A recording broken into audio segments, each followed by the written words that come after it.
এই জিয়াউল হাসান হত্যাকাণ্ড থেকে শুরু করে অপহরণ, নির্যাতন, গুম এগুলোর সাথে জড়িত ছিলেন। মেজর জেনারেল জিয়াউল হাসান জ্যান্ত একজন মানুষকে মাইক্রোবাসে করে তুলে নিয়ে গিয়ে সোজা রেল লাইনের উপর শুয়ে দেয় এই ভয়ঙ্কর খুনি। কিছুক্ষণ পরে রাতের নিস্তব্ধতা চিরে তীব্র বেগে ছুটে আসে একটি আস্ত ট্রেন, আর তারপর সেই অভাগা মানুষটির ভাগ্যে যা ঘটার ঠিক তাই ঘটে। আন্তর্জাতিক অপরাধ ট্রাইব্যুনালের চিফ প্রসিকিউটরের মুখ থেকে এমন হাড় হিম করা এবং লোমহর্ষক বর্ণনা শোনার পর পুরো দেশের মানুষের শিরায় শিরায় এক হিমশীতল আতঙ্কের স্রোত বয়ে যায়। ট্রাইব্যুনালের কাঠগড়ায় যখন বাংলার কসাই হিসেবে পরিচিত সাবেক এই মেগা সন্ত্রাসী জিয়াউল হাসানকে তোলা হলো, তখন সারা দেশ অবাক বিস্ময়ে দেখল এক চরম ধৃষ্টতার দৃশ্য। অসংখ্য গুম, খুন আর পৈশাচিক রাষ্ট্রীয় গণহত্যার প্রধান মাস্টার মাইন্ড হওয়ার পরও কাঠগড়া থেকে নামার সময় এই নরপিশাচের মুখে ছিল তাচ্ছিল্যের হাসি। তার উদ্ধত শারীরিক ভঙ্গি দেখে মনে হচ্ছিল তিনি যেন আসামির খাঁচায় নয়, বরং নিজের শ্বশুর বাড়িতে পরম আতিথেয়তা গ্রহণ করতে এসেছেন। কিন্তু জিয়াউল হাসান যতই হাসি মুখে ভণ্ডামির নাটক সাজাক না কেন, আদালতের ভেতরে যখন একে একে তার পৈশাচিক অপরাধের ফিরিস্তি তুলে ধরা হচ্ছিল, তখন পুরো ট্রাইব্যুনাল এক নিস্তব্ধ কান্নায় ভারী হয়ে ওঠে। আদালতে দেয়া জিয়াউলের দীর্ঘদিনের বডিগার্ড এবং সাবেক সেনা কর্মকর্তা ইমরুল কায়েসের চাক্ষুষ সাক্ষ্য যে কোনো সুস্থ মানুষের রক্ত হিম করে দেওয়ার জন্য যথেষ্ট। ইমরুল কায়েসের নিজের চোখে দেখা এবং কানে শোনা সেই জবানবন্দি থেকে জানা যায় 2012 সালে যখন বিএনপির প্রভাবশালী নেতা ইলিয়াস আলীকে নাটকীয়ভাবে গুম করা হয়, তখন এই জিয়াউল হাসান এবং তৎকালীন স্বৈরাচারী সরকারের সামরিক উপদেষ্টা তারিক আহমেদ সিদ্দিকের মধ্যে যে নির্মম এবং ভয়ঙ্কর ফোনালাপ হয়েছিল তা তিনি নিজে দাঁড়িয়ে শুনেছিলেন। শুধু রাজনৈতিক নেতারাই নন, 2009 সালের পিলখানা ট্র্যাজেডির পর অপারেশন রেবেল হান্টের নামে 10 জন নিরস্ত্র ও সাধারণ বিডিআর সদস্যকে রাতের অন্ধকারে স্পিড বোটে করে বুড়িগঙ্গা নদীতে নিয়ে যাওয়া হয়। এরপর সেখানে তাদের শরীরে বিষাক্ত ইনজেকশন পুশ করে এবং সরাসরি পয়েন্ট ব্ল্যাঙ্ক রেঞ্জ থেকে গুলি করে বুক ঝাঁঝরা করে দেওয়ার মতো নারকীয় হত্যা যজ্ঞের মূল হোতাও ছিলেন এই জিয়াউল। এই রাষ্ট্রীয় জল্লাদের হত্যার ধরন ছিল মধ্যযুগীয় বর্বরতার চেয়েও ভয়ঙ্কর। ট্রাইব্যুনালে ফাঁস হওয়া চরম গোপনীয় তথ্য বলছে, ভিকটিমদের মাথায় বালিশ চাপা দিয়ে বুলেটের শব্দ কমিয়ে একদম কাছ থেকে ট্রিগার চেপে গুলি করাটা ছিল তার এক ধরনের পৈশাচিক নেশা। তার জবানবন্দি থেকে আরও জানা যায়, জিয়াউলের নিজস্ব ঘাতক বাহিনী জ্যান্ত মানুষগুলোকে কোনো মানুষই মনে করত না। অন্ধকার টর্চার সেলে এই মানুষগুলোর অফিসিয়াল কোড নেম রাখা হয়েছিল প্যাকেট, মোড়ক কিংবা নিছকি সাবজেক্ট। নারায়ণগঞ্জে সে আলোচিত এবং চাঞ্চল্যকর 7 খুনের পেছনের আসল গডফাদারও ছিলেন এই কসাই জিয়াউল। ফাঁসির দণ্ডপ্রাপ্ত সাবেক র্যাব কর্মকর্তা মেজর আরিফ হোসেনের জবানবন্দি পুরো দেশকে আবারও মনে করিয়ে দেয় কিভাবে এই জিয়াউলের অলিখিত এবং সরাসরি নির্দেশে প্যানেল মেয়র নজরুল ইসলাম ও আইনজীবী চন্দন সরকার সহ 7টি তাজা প্রাণকে অপহরণ করা হয়েছিল। এরপর চেতনা নাশক ইনজেকশন দিয়ে তাদের শরীর অবশ করে চরম নিষ্ঠুরতায় হত্যা করা হয়। লাশগুলো যাতে কোনোদিন ভেসে না ওঠে সেজন্য ঘাতক আরিফ এবং জিয়াউল চক্রের নির্দেশে তাদের পেট ধারালো অস্ত্র দিয়ে চিরে ভারী ইটের বস্তা শক্ত করে বেঁধে শীতলক্ষা নদীর অতল পানিতে ডুবিয়ে দেওয়া হয়েছিল।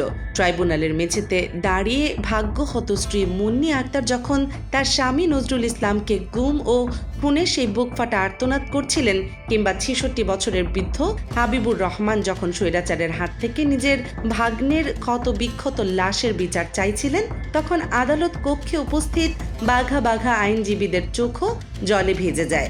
গত 15 বছরে কত মায়ের কোল খালি হয়েছে, আর কত স্ত্রী অন্ধকার আয়নাঘরের লোহার দরজার দিকে তাকিয়ে ডুকরে কেঁদেছেন, তার কোনো সঠিক হিসাব নেই।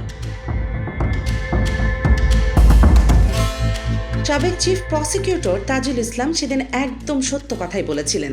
বসনিয়ার কুখ্যাত কসাই রদোভান কারাদ্জিচের চেয়ে কোনো অংশেই কম নন বাংলার এই কসাই জিয়াউল।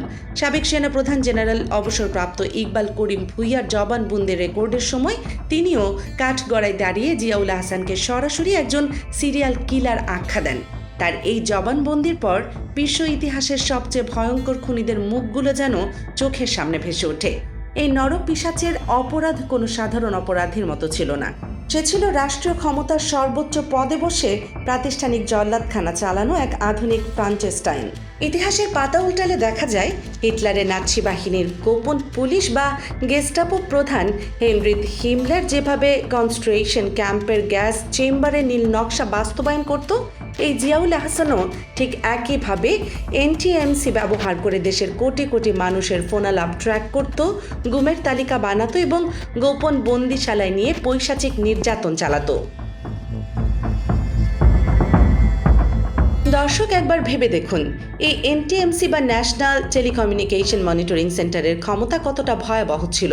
বিদেশি গোয়েন্দা সংস্থাগুলোর সহায়তায় কোটি কোটি টাকা খরচ করে অত্যন্ত ভয়ঙ্কর এবং স্পাইওয়্যার এবং আড়ি পাতার যন্ত্রপাতি কিনেছিলেন এই জিয়াউল। এর মূল উদ্দেশ্য রাষ্ট্রের নিরাপত্তা ছিল না, বরং বিরোধী মতের নেতা, সাংবাদিক বা সাধারণ প্রতিবাদী ছাত্রদের ব্যক্তিগত জীবন হ্যাক করে তাদের ব্ল্যাকমেইল করা এবং গুমের নিখুঁত টার্গেট বানানোই ছিল তার প্রধান কাজ। আয়নাঘরের সেই অন্ধকূপের কথা একটু কল্পনা করুন তো। মাসের পর মাস, বছরের পর বছর একজন মানুষকে এমন ঘরে আটকে রাখা হতো যেখানে তারা বুঝতেই পারতেন না বাইরের দিন নাকি রাত। এই নীরব মানসিক নির্যাতন যে কোনো সুস্থ মানুষকে পাগল করে দেওয়ার জন্য যথেষ্ট ছিল। সোভিয়েত ইউনিয়নের কুখ্যাত এক নায়ক স্টালিনের গোপন পুলিশ প্রধান ল্যাভরেন্তি বেরিয়া যেভাবে রাষ্ট্রপ্রধানের ইশারায় হাজার হাজার মানুষকে মাটির নিচের সেলে গুম করে দিত, বাংলাদেশ ঠিক সেই মডেলের পুনরাবৃত্তি ঘটিয়েছিলেন এই খুনি জিয়াউল। কলম্বিয়ার কুখ্যাত সাইকোপ্যাথ সিরিয়াল কিলারদের নাম হয়তো অনেকেই জানেন, কিন্তু জিয়াউল হাসানের রাষ্ট্রীয় নৃশংসতার ব্যাপ্তি আর লাশের পরিসংখ্যান সেই আন্তর্জাতিক সিরিয়াল কিলারদেরও হার মানায়। পার্থক্য শুধু একটাই, তারা ছিল সমাজের আড়ালে লুকিয়ে থাকা সাইকো, আর জিয়াউল ছিল রাষ্ট্রীয় ইউনিফর্মের আড়ালে থাকা এক প্রাতিষ্ঠানিক জল্লাদ। বিশ্বের বিভিন্ন দেশের গোয়েন্দা সংস্থার সাথে এই ভয়ঙ্কর ঘাতকের এক গভীর আন্ডারগ্রাউন্ড সম্পর্ক ছিল। গোয়েন্দা মহলের আশঙ্কা, আন্তর্জাতিক এজেন্সির হয়ে কাজ করার কারণে সেই বিদেশি শক্তিগুলো হয়তো এই খুনিকে বাঁচাতে পর্দার আড়াল থেকে বিচার কাজে বাধা দেওয়ার চেষ্টা করছে। আন্তর্জাতিক অপরাধ ট্রাইব্যুনালের কাছে আজ বাংলার সাধারণ মানুষের এই একটাই দাবি, জেলখানার ভেতর এই মেগা সিরিয়াল কিলারের যাবতীয় ভিআইপি প্রোটোকল অবিলম্বে বন্ধ করতে হবে। বিচার প্রক্রিয়া দ্রুত শেষ করে আইনি সব ফাঁকফোকর বন্ধ করে এই কষায়ের মুখের ওই ধৃষ্টতাপূর্ণ হাসি খুব শীঘ্রই ফাঁসির মঞ্চের কালো কাপড়ে ঢেকে দেওয়া হোক। আর সেটাই দেখার অপেক্ষায় আছে 24 পরবর্তী নতুন বাংলাদেশ। দর্শক, পুরো এই বিষয়টিকে আপনি কিভাবে দেখছেন? আপনার গুরুত্বপূর্ণ মতামত অবশ্যই কমেন্ট বক্সে জানাবেন। ভিডিওটি ভালো লাগলে লাইক দিন এবং এমন সব এক্সক্লুসিভ মেগা ডকুমেন্টারি সবার আগে পেতে দেশ নিউজ 24 চ্যানেলটি এখনই সাবস্ক্রাইব করে বেল আইকনটি বাজিয়ে রাখুন। সত্যের পক্ষে থাকুন, আমাদের সাথেই থাকুন। আল্লাহ হাফেজ।